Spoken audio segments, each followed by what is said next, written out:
y'all, welcome. So this is gonna be a little bit of a different vibe today because we're gonna be talking about some heavy style stuff, if you feel me. I should probably throw a trigger warning on the beginning of this one. If you got a weak constitution and violence makes you queasy, maybe you should sit this out and go catch you a rerun of Mr. Beast or something. Today we're gonna be talking about a Mexican cartel and what they did to 5 young college students. And it's a little bit strange to me because it doesn't seem characteristic of where the cartels have been heading. You see, recently there's been a slowdown in extreme cartel violence because the younger generation of the cartels has seen where that's gonna get them, man. It makes the whole block hot, and that's not good for business. And cartels, at the end of the day, bro, they all about business, baby. But not only is this one of the most shocking acts of violence that we've seen from the cartel in literally years, they videotaped the entire thing and they released it to the internet. So that only says one thing to me. They were trying to make a big ass statement, and yo, that's exactly what happened with this. And it's even more shocking because these were not criminals. This wasn't like they went after some ops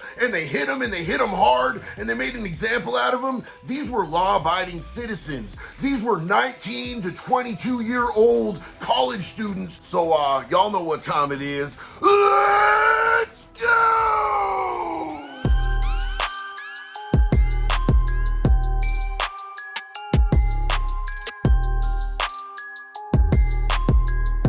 Hey y'all, welcome back. I know that it's been a minute since I've done a full length, but yo, I've been really busy. Like, what I'm doing right now is I'm building a house for me and my wife and my kids. So it's been kind of hectic, it's been kind of sketchy, we got a lot going on. But I thank you for tuning in and riding out with us tonight. So yo, first and foremost, we're just gonna get this out of the way for those of you who've never seen any of my videos before. Why the hell is this white boy talking about cartels? Well, I'm just gonna let you know right now, like, I was a 20-year career criminal. I've been to prison. I've done a lot of stuff coast to coast, man, and I've worked with cartels on certain smaller levels here and there throughout my time being in the organized crime life. I think it's really important right off rip to set this aside, man. Like, the cartels operate way differently on American soil than they do back home in Mexico. They do a lot more bizarre and on Front Street style business in Mexico than they do here. When they come here, they stay pretty straight to solid business, and they don't like to draw a lot of attention to themselves. But back home, it's a war zone. The stuff that they are doing is absolutely insane. What we've been seeing in the cartels in the last decade is a transition period.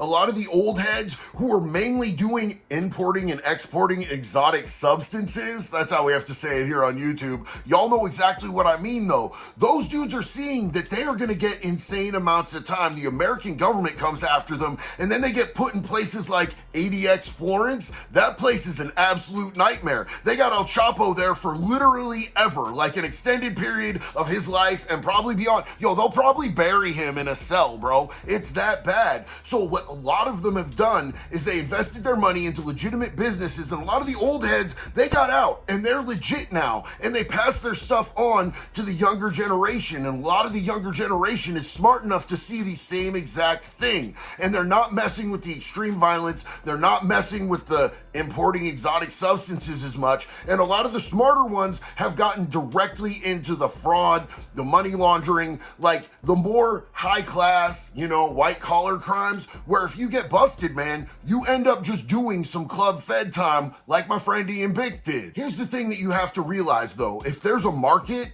there's gonna be a supply, man. If there's money involved, you will always find somebody who's gonna step to the plate. So for every one person who steps away from that supply chain, there's gonna be 4 or 5 others who are gonna be fighting to take their place. And that's a lot of what we're seeing here. And these dudes are trying to make a battleground out of this to make a name for themselves. And this is a new cartel that's come up and done this incident that we are about to talk about right now. So now that you have the landscape for it, let's get into what actually happened. So probably the most horrifying thing about this whole entire incident is this was just 5 normal, law-abiding college students in between the ages of 19 and 22. These were all good-looking, athletic, family-oriented kids who all met up and they decided they were going to go see some music at the state fair. These dudes went, it probably had a good time, they were probably partying. One of their parents heard from them around 11 p.m. saying that they were on their way back home, which was supposed to be like a 45-minute drive, and that's the last that anybody ever heard of them alive until they showed up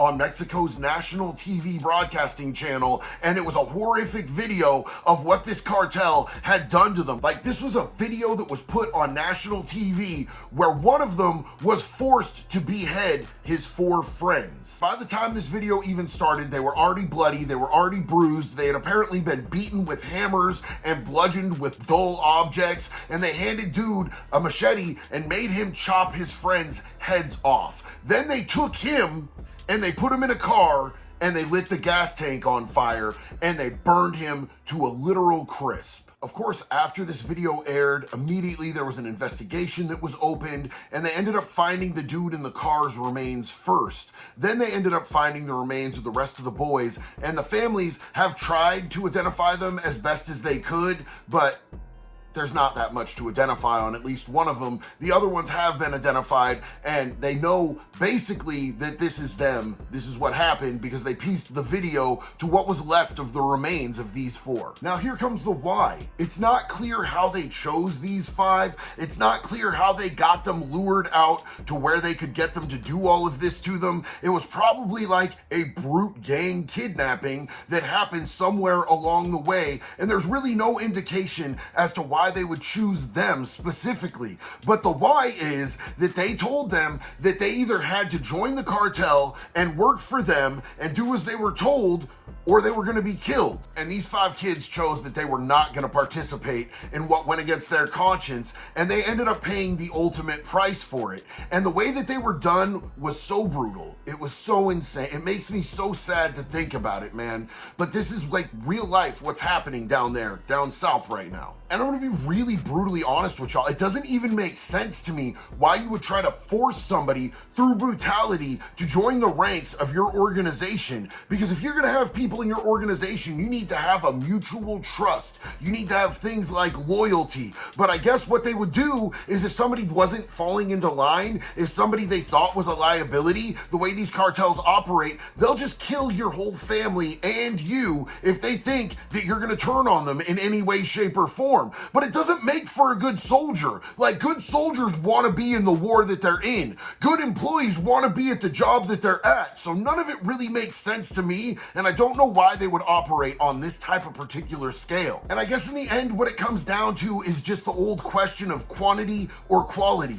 Do you want to have 50 dudes that are kind of half-assed there, or do you want to have 10 soldiers that are really about that life and willing to put in whatever it takes? For me, it's always been quality. See, I was in a gang for years, and what I wanted was dudes that were 100% about the cause. Dudes that I never had to question for a second where their loyalty lies. Dudes that I knew if something popped off were immediately gonna have my back, and I was gonna have theirs, and we were gonna do whatever it took, no matter where we had to take it, to make sure that we all were taken care of and we all came out on top. But with this type of tactic, you don't get anything except numbers, and numbers have never really appealed to me because I feel like personally that 10 solid soldiers could take out 50 dudes who half-ass want to be there any day of the week. What this cartel did, since they couldn't use these 5 men as their soldiers, they used them to make a statement. They used them to instill fear and to terrorize their community, because that in and of itself is a whole nother tool. Because if people are scared to go up against you because they know that you're willing to take things to a certain level with brutality,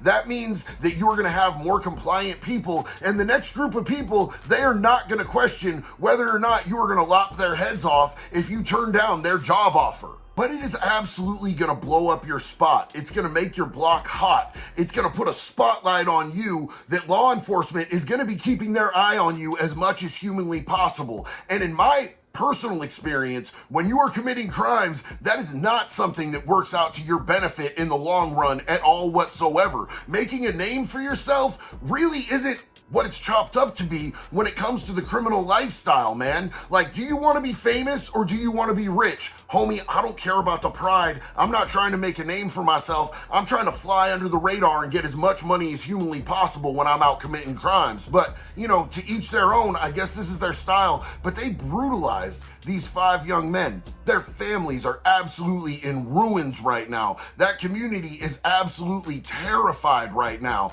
And this whole incident has gone down in the history books as another absolute atrocity committed by these cartels. And one thing that I do want to make perfectly clear is just because you're in the United States doesn't mean that working with cartels is ever going to be safe. I know that I told a story a while back about how one of the dudes that I was working with ended up snitching on one of the dudes that worked for the cartel. And I went and told the cartel plug exactly what dude was doing. And a lot of people were like, oh, you're a fake friend. Oh, you don't have loyalty. Do you understand the magnitude and gravity of what's involved when you are doing business with the cartel? This could easily happen. It could not just happen to you. It could happen to your kids. It could happen to your mom and dad. It could happen to your sister. It could happen to your wife. It could happen to anyone that you know or care about. They do not care. They do not discriminate. They will kill anyone that they can to hurt you and to set an example if you cross them. So crossing the cartel was never on my agenda when I was a criminal. And I just want you guys to know how quickly and slippery that slope goes into a really bad place, man. Like the crime lifestyle, being in the streets, being the plug, that whole drug life, the whole entire thing is played out. There's nothing in it that you are going to be able to get, acquire, keep, and have longevity and sustainability in. I went through that whole road and I lost everything that I had over and over and over and over again until I finally pulled my head out of my ass and I decided that I was going to find a different way to live. And nowadays, I keep the things that I get, man. I love the life that I have today. So if anybody's out there thinking that any of this is cool or this might be a way that you want to go, please take this away from this, if nothing else, man. Not only could you get yourself hurt, you could get your whole family hurt. You could get the people that you love and care about and that love and care about you hurt. Stay out of the streets, man. There's nothing there for you. I promise you, there is a better life with more purpose, a higher calling, a better profit margin if you just do things the right way. And as always, man, I absolutely love this community. I love the people who hang out, ride out with these videos with me. I know we talk about some dark and heavy and hairy stuff, so I want to end this on a positive note by just letting you all know that you are a part of my daily life. You are a part of my recovery. You guys have helped build me up and made me feel like I have positive, supportive people around me. So I want to thank you for all your comments. I want to thank you for all your likes. I want to thank you for all your shares. I want to thank each and every person who subs or watches my videos, man. You guys are literally the best, and I genuinely love each and every one of you. So until the next one, be good or be good at it, baby. I'll catch you later.